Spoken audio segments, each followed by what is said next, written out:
Welcome back, man. Stealing gas in the garage.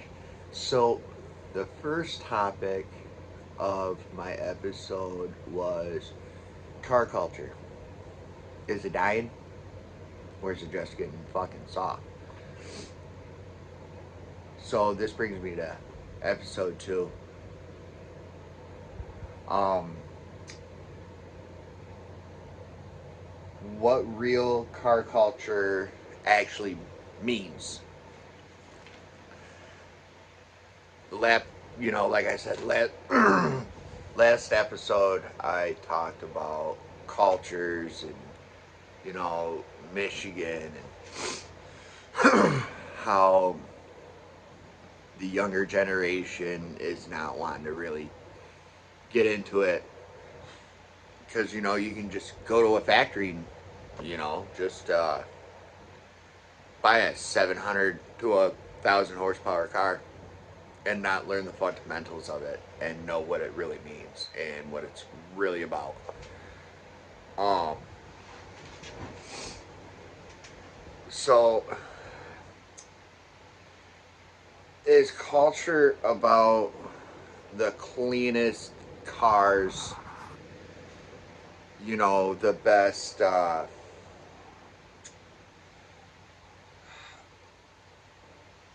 it's not about the pictures or the photos or how many followers you get. It fucking really don't matter about that shit. Um, it's about showing up, driving what you built, being proud of it. You calling your buddy up at midnight to help you finish doing a fucking motor swap. And, you just like, that culture's just, it's dead. And it's fucking sad. Like, super fucking sad. Um, that just, it brings me, what real car culture looks like in my eyes, oil stains on concrete. Tools scattered fucking everywhere through the shop. Just absolutely atrocious through your shop. Um, you know, a hood popped in a parking lot because your carburetor's not running right, or you got something fucked. I know the carburetor scene's like a thing of the past. I'm sorry, for you LS guys and you new generations. I respect you guys. I do. I'm getting ready to do a LS swap. I've never dealt with one. I don't know what the hell I'm doing. I'm an old school guy. I like carburetors. That's just the way I was raised. Because, I was raised by an old school man uh, that was deep into the car culture. Very deep into the car culture.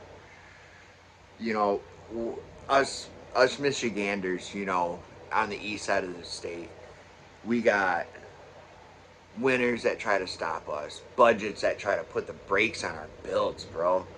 It's not easy living here in Michigan. We got one of the highest insurance rates. It's fucking garbage. You know, it's bullshit.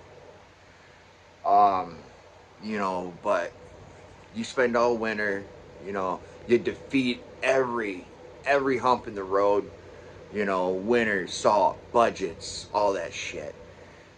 And spring hits and you roll that hot rod out for the first time, dude, and you're like, yeah, that's fucking pride. That's car cultures. The late nights. The way our granddaddies did it, and the way they did it back in the day, in the 30s and the 40s. Without these old school cultures, we wouldn't have the hot rods we have today. Or the horsepower that we have today. Um, what real culture in the let's talk about culture in the communities. you know, which we have out here in St. Clair County, we have a big car culture. I mean, we have a good community that is heavily into the car scenes around here. Um, you know, shout out to Cruisin' 70s, 80s, 90s page. They just dropped their cruising schedule for the year.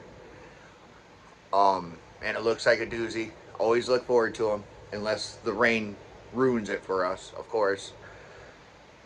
We're looking at a lot of great shows, a lot of awesome car shows this year. Um, but back to culture in the community. You know, it's not about this or that. It's about, you know, in the car community I live in, it's about depending on that buddy for that part. If he has that part, you know, he'll run it to you. Doesn't matter, you know, it's who helps you out, you know, and who's willing to try to help you out, you know. So, I mean, the friends that push you when you want to quit, trust me, I wanted to quit numerous times on my fucking builds. I fucking hate them sometimes. I just want to set them on fire. And everybody knows, everybody's had that fucking, you know, it's just bullshit sometimes. But you know what? Like I said earlier, the when it rolls out in the spring, it's fucking dope, dude. You know, then you take it to shows and people are like, oh man, I like your build. How'd you do that? You know, or man, must be nice. No, I built that. So yeah, it's nice to hear that sometimes. You know, giving you kudos and stuff like that. But, you know, so let me ask you this. Do you drive it? Did you build it? Did you help others? Or did you just sit on the fucking sidelines, dude? Car culture isn't dead. But it's up to us to actually keep it going. You know, try to get the younger generation into it. You know, because it's just like everything else in the world, a dying trade, dying breed. Just like laborers in the world, there ain't enough people that want to work in the world. But I don't talk politics. This is Stealing Gasoline Garage. Give me a like, subscribe, comment, and let's talk car culture. Drop where you're from and talk to me about your culture. What do you got to deal with? Salt?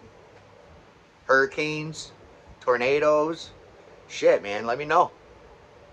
Have a good one. Behave.